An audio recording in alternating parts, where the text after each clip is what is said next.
제가 받들어 봉독하겠습니다. 사무엘이 사울에게 이르되 왕이 망령되이 행하였도다. 왕이 왕의 하나님 여호와께서 왕에게 내리신 명령을 지키지 아니하였도다. 그리하였더라면 여호와께서 이스라엘 위에 왕의 나라를 영원히 세우셨을 것이거늘 지금은 왕의 나라가 길지 못할 것이라. 여호와께서 왕에게 명령하신 바를 왕이 지키지 아니하였으므로 여호와께서 그의 마음에 맞는 사람을 구하여 여호와께서 그를 그의 백성의 지도자로 삼으셨느니라 하고. 아멘.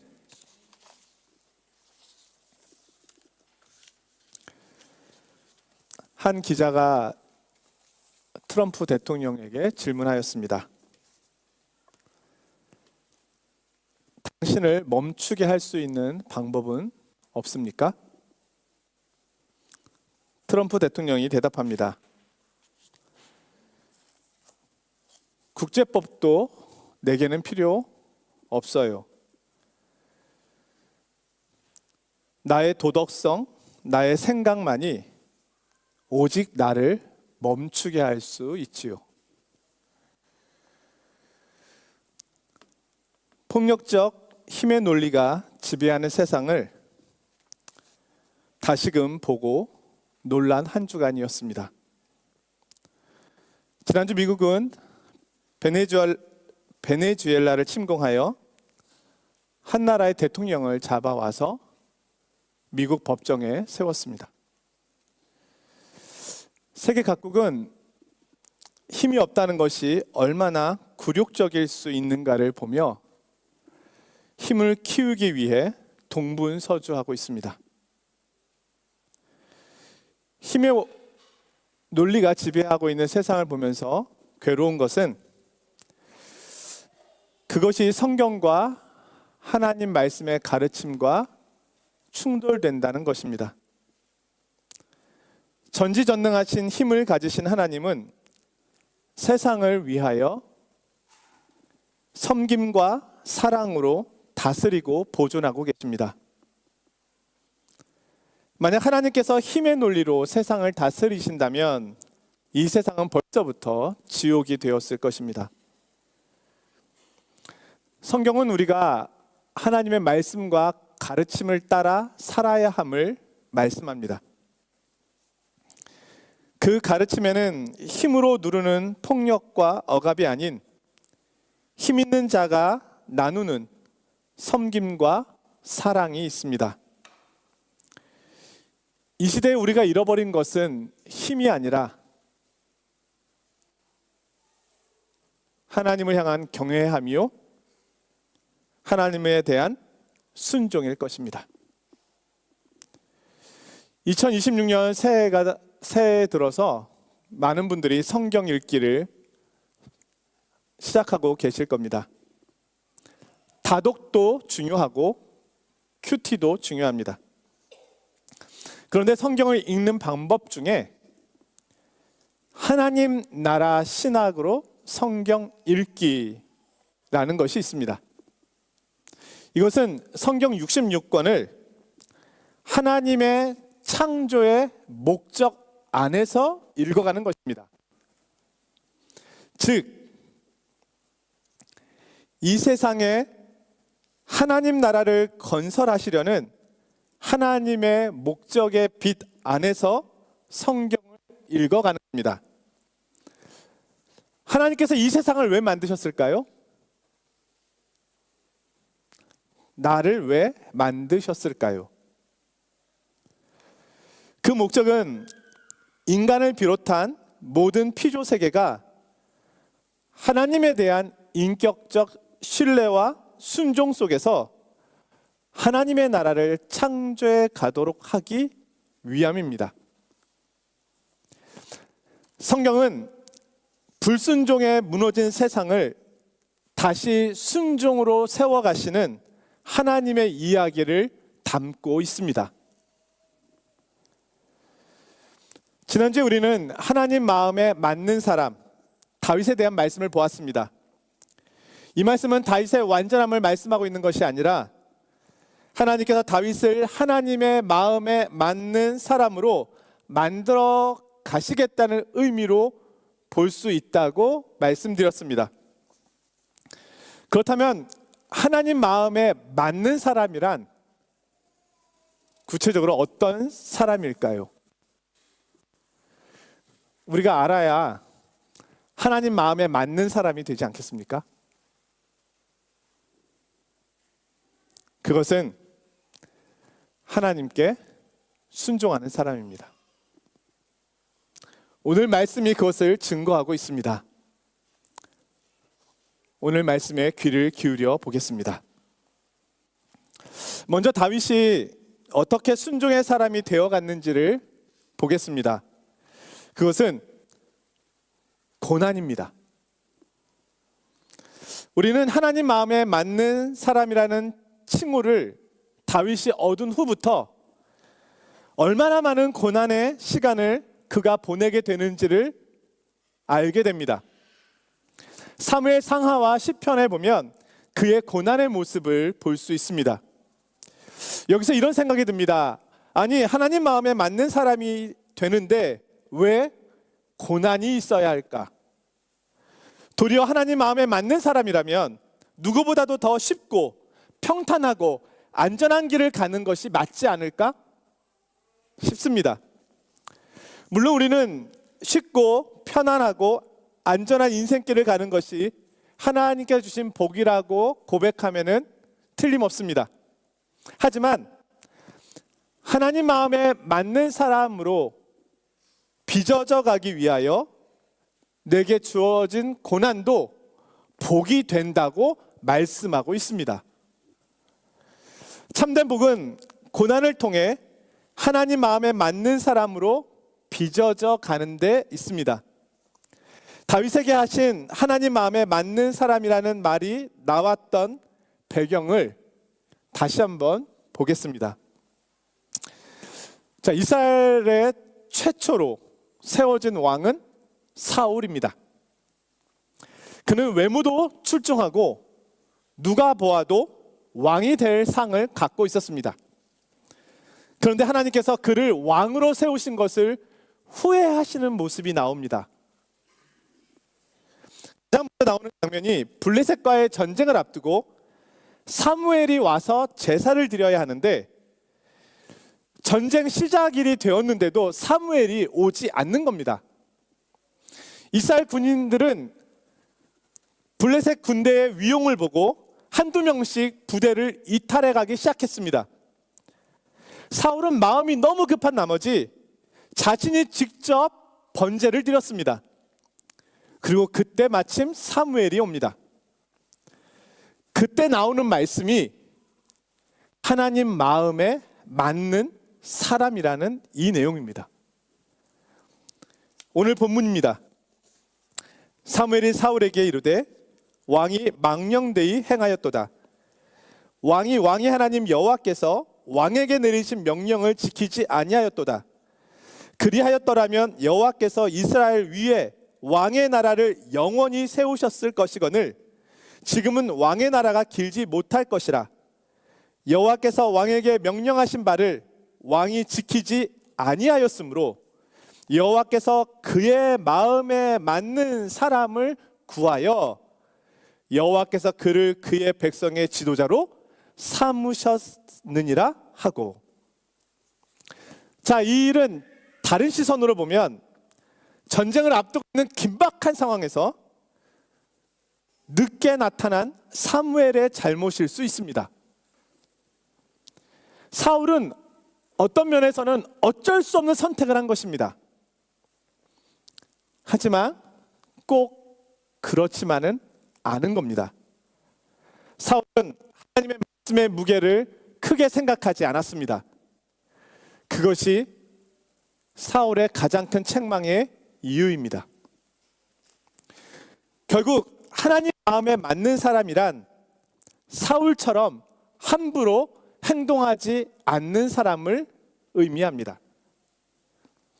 사무엘이 올 때까지 기다릴 수 있는 사람, 군인들이 이탈하고 있는 위급하고 두려운 상황에서도 사람들을 보지 않고 하나님의 말씀을 끝까지 붙잡고 있어야 하는 사람, 그것을 의미하고 있는 겁니다. 이를 뒷받침하는 사건이 또 나오는데요. 하나님께서 아말렉과의 전쟁을 앞두고 사무엘을 통하여 사울에게 또 말씀하셨습니다. 아말렉이 이스라엘이 비무장한 상태에서 애굽에서 나올 때 잔인할 정도로 이스라엘을 대적한 일이 있음으로 인하여 하나님께서 그들의 소유와 백성들을 남기지 말고 심판하라 하십니다라고 사무엘이 사울에게 하나님의 뜻을 전하였습니다. 사울은 아말렉의 왕인 아각 왕을 살려두고 양과 소의 가장 좋은 것을 남겨두었습니다. 이에 하나님께서 사무엘을 통하여 사울에게 말씀하십니다. 사무엘상 15장 11절인데요. 내가 사울을 왕으로 세운 것을 후회하노니 그가 돌이켜서 나를 따르지 아니하며 내 명령을 행하지 아니하였음이니라. 그 이후에 22절 23절의 말씀인데요. 사무엘이 이르되 여호와께서 번제와 다른 제사를 그의 목소리를 청종하는 것을 좋아하심같이 좋아하시겠나이까.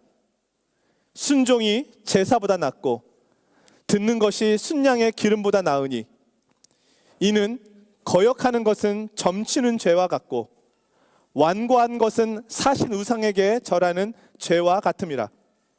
왕이 여호와의 말씀을 버렸으므로 여호와께서도 왕을 버려 왕이 되지 못하게 하셨나이다 하니.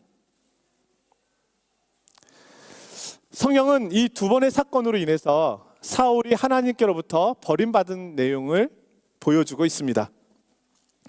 이 내용으로 보면 사울의 가장 큰 잘못은 하나님 말씀에 순종하지 않은 것입니다. 그렇다면 하나님이 찾으시는 사람은 누구이겠습니까? 이런 배경에서 하나님 마음에 맞는 사람이란 누구를 의미하는지가 분명해집니다. 하나님께서 다윗을 세우실 때 기대하셨던 것은 사울과 같지 않은 다윗의 순종이었습니다. 다윗은 이 순종을 위해서 단련되어야만 했습니다. 순종이 그렇게 어려운 것일까요? 아시잖아요. 가장 어려운 것입니다. 사울에게도 자기 나름대로의 논리와 이유가 있었습니다. 하지만 그럼에도 불구하고 순종해야 했던 겁니다. 이 불순종의 죄가 아담의 죄와 다르지 않기 때문입니다.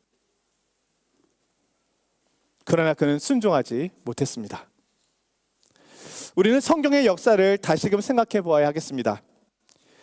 인류 최초의 인간 아담은 하나님 말씀에 불순종함으로 넘어졌습니다. 에덴에서 쫓겨났습니다. 불순종의 결과로 죽음이 찾아왔습니다. 그럼 어떻게 다시 이 에덴을 회복할 수 있을까요? 어떻게 죽음을 생명으로 다시 바꿀 수 있을까요? 그것은 순종입니다. 마지막 아담으로 오신 예수님은 순종하심으로 이 에덴을 회복하십니다. 순종하심으로 죽음을 생명으로 바꾸십니다. 로마서 5장 19절의 말씀입니다. 한 사람이 순종하지 아니함으로 많은 사람이 죄인 된 것 같이 한 사람이 순종하심으로 많은 사람이 의인이 되리라. 결국 성경은 불순종으로 인한 심판, 그리고 반대로 순종으로 인한 구원을 말씀하고 있습니다. 다윗은 많은 고난의 당금질 속에 있었습니다. 그 고난의 목적이 순종이었습니다. 순종을 배우는 데는 고난이 필요합니다. 세상에서 가장 어려운 것은 순종입니다. 이 세상을 무너뜨린 것은 불순종이요, 이 세상을 구원하는 것은 순종입니다. 그러니 세상을 구하는 순종이 쉽겠습니까? 그렇다면 누구나 다 세상을 구하죠. 다윗은 고난을 통하여 하나님의 마음에 맞는 사람으로 빚어집니다. 자, 고난 중에 의지할 분은 하나님 한 분밖에 없습니다. 그의 시선은 하나님을 떠날 수가 없습니다. 그는 아침과 저녁, 아니 하루 종일 하나님의 말씀을 묵상합니다. 그 말씀 안에서 순종하기 위하여 애를 씁니다. 하나님만이 자신을 구원하실 수 있으니까요. 하나님께서 다윗의 작은 신음에도 귀를 기울여 주신 것처럼 다윗도 하나님의 작은 음성에라도 순종하려고 그렇게 애를 쓰고 힘을 다합니다. 그는 아담과 다른 길을 가기 위하여 애를 쓰고 있는 것입니다. 사울과 다른 길을 가기 위하여 힘을 쓰고 있는 것입니다.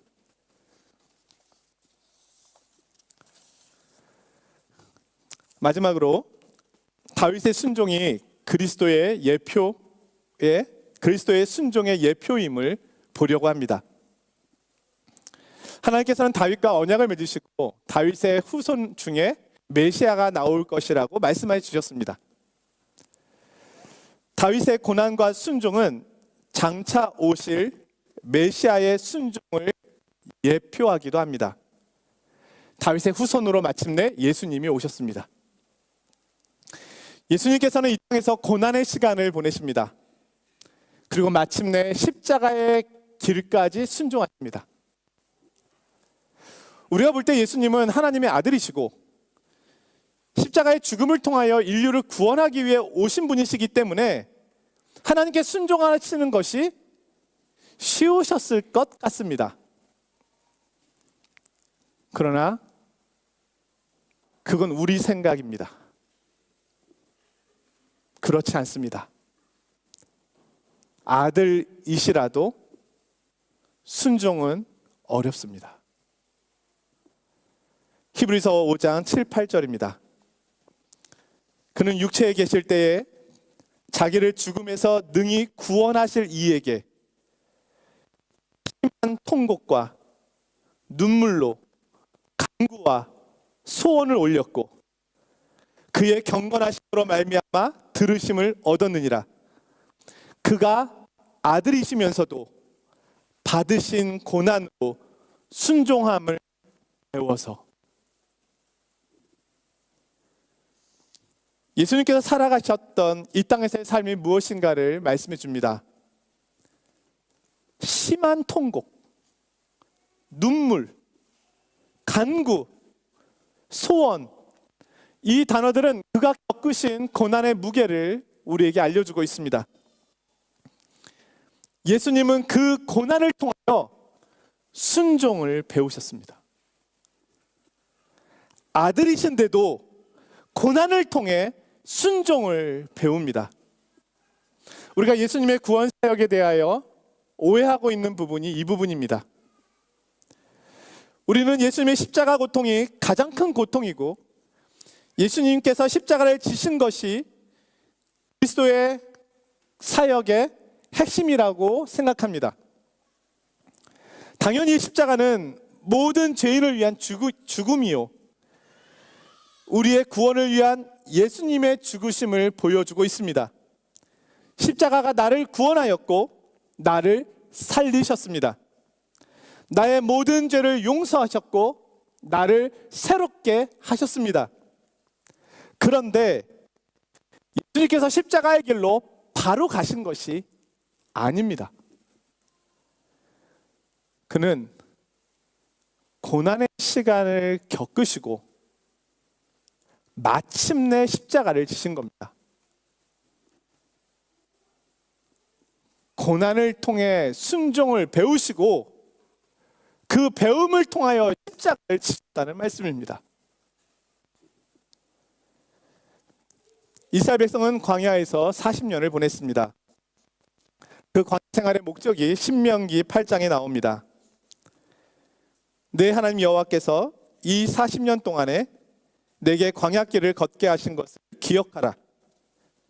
이는 너를 낮추시며 너를 시험하사 내 마음이 어떠한지 그 명령을 지키는지 지키지 않는지 알려 하심이라. 이 내용도 동일합니다. 광야 생활을 통해 하나님께서는 그들을 낮추시기를 원하셨고 그 일을 통하여 그들이 순종하도록 훈련하셨다는 것입니다. 순종은 낮아짐에서 시작됩니다. 가장 낮은 모습으로 오신 주님은 순종의 사람이셨습니다. 빌립보서에서 말씀합니다. 2장 5절에서 8절 말씀인데요. 새 번역 성경으로 읽어드리겠습니다. 여러분 안에 이 마음을 품으십시오. 그것은 곧 그리스도 예수의 마음이기도 합니다. 그는 하나님의 모습을 지니셨으나 하나님과 동등함을 당연하게 생각하지 않으시고 오히려 자기를 비워서 종의 모습을 취하시고 사람과 같이 되셨습니다. 그는 사람의 모양으로 나타나셔서 자기를 낮추시고 죽기까지 순종하셨으니 곧 십자가에 죽기까지 하셨습니다. 다윗은 하나님 마음에 맞는 사람, 즉 하나님의 뜻을 이루어야 하는 사람이었기 때문에 그 뜻에 대항하고 있는 세상 속에서 고난의 길을 갈 수밖에 없었습니다. 이 고난 속에서 다윗의 인내와 순종은 장차 오실 메시아의 고난의 예표가 되었습니다. 사랑하는 성도 여러분, 세상은 힘의 원리를 쫓느라고 무너져 가고 있습니다. 하지만 그리스도인은 순종의 원리를 따릅니다. 하나님의 가르침과 하나님의 뜻을 따릅니다. 불순종은 이 세상과 공동체를 무너뜨리지만 순종은 이 세상과 공동체를 회복합니다. 주님은 오늘도 나를 낮추십니다. 나는 오늘도 그렇게 빚어져 가고 있습니다. 오직 하나님 한 분만을 바라보도록 그분의 말씀에 귀를 기울이도록 빚어져 가는 것입니다. 올 한 해 아담의 길이 아닌 사울의 길이 아닌 다윗과 그리스도를 따라 순종의 길로 나아가시는 우리 믿음의 파리 장로교회 성도님들이 되시기를 주님의 이름으로 간절히 축원드립니다.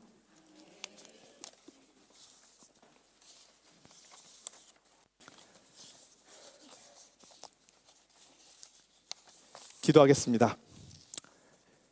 거룩하신 하나님, 하나님 마음에 맞는 사람이 되고 싶습니다.